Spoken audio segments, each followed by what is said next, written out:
How's it going, everyone? Manic here again, and today I'm here to talk about a subject that I feel often goes ignored, and that's, as the title implies, the difference between being a good player and being a good teammate. I've really wanted to do this video for a while because I feel it's overlooked by many players, yet it's a very important topic to me. So let's start off with what I mean by both of those, because being one doesn't always make you the other. To me at least, being a good player is something that exists on an individual level, such as your number of eliminations or your damage done, while being a good teammate is something that impacts your team more than it does you, such as being a good healer or playing the objective. Pretty simple concept. One benefits you, one benefits everyone. Now, a lot of the time, being a good player individually is going to help your team. Say if you're playing DPS and you're constantly getting picks as well as lots of multi-kills and dealing massive damage, obviously that's going to lighten the load for the rest of your team and make their lives a hell of a lot easier, especially your healers. So you can argue that at the same time, you're doing a great job as a teammate, but there are also some times where you might be doing well individually, but you really aren't helping anyone else out. For example, I had a recent experience in a competitive match where we were playing defense on Hollywood, and someone on our team was playing Junkrat. Now, I can't remember the exact team comp, but I do remember that he wasn't getting picks or countering any of their players, and we were really struggling to hold the first point early on. A friend of mine and I asked him to change, and his response is something we've all heard before, but I have 3 goals. Now, if you're new to Overwatch, get ready to hear that bullshit a lot from people who use it as an excuse to never switch. Now, some of you are saying, well, if he's got 3 golds, then that means he's doing his job. He shouldn't have to switch. And sometimes, yeah, that argument does make sense, and I'll talk more about that later. But what this guy wasn't understanding, and this is the main focus of my point, is that there's a huge difference between having 3 or 4 golds because you're really establishing your presence in the game, and having 3 or 4 golds because you're only worried about yourself and you're just padding your stats while your team suffers. And that's exactly what was happening. This was a person who wasn't interested in the win or working with his teammates.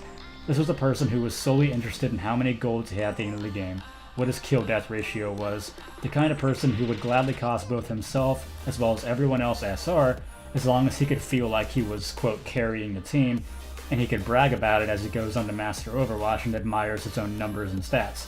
So my point is that individually, this guy was probably a pretty good player, at least decent, but he was being the absolute worst teammate possible. Now, sometimes medals can have some importance, but too many people get absorbed into the mentality that your medals are always a direct representation of how helpful you are. You should always be more concerned about your role as DPS, tank, healer, whichever you happen to be playing at the time, and how you're fitting into that role, rather than worrying about getting 4 golds or not.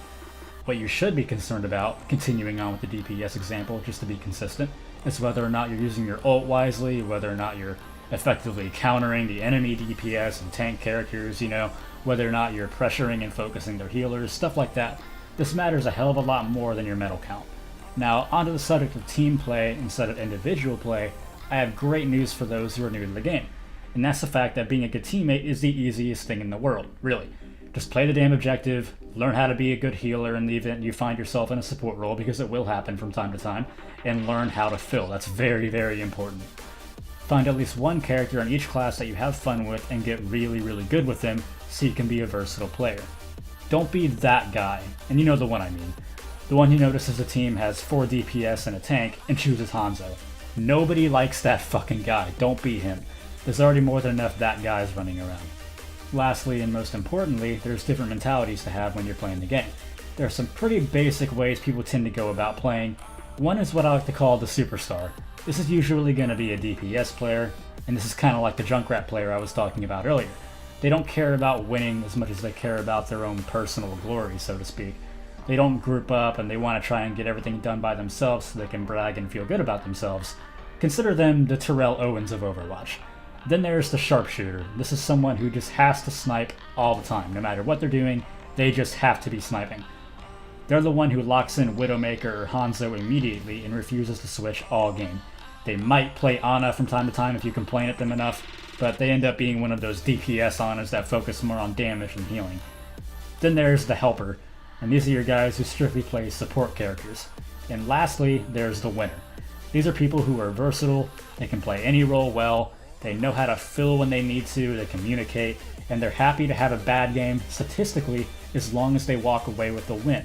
And that's obviously the mentality that you want to have. That's all I've got for now. I definitely want to get on a consistent basis for these commentaries. I plan on putting one out at least every 2 weeks. but hopefully I can get to the point where I'm putting one out every week. So until next time, later.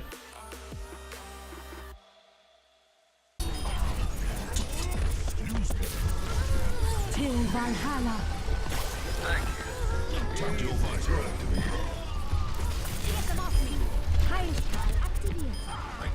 Oh, triple. GG, easy. Thanks for that boost, Joe. Good time, man.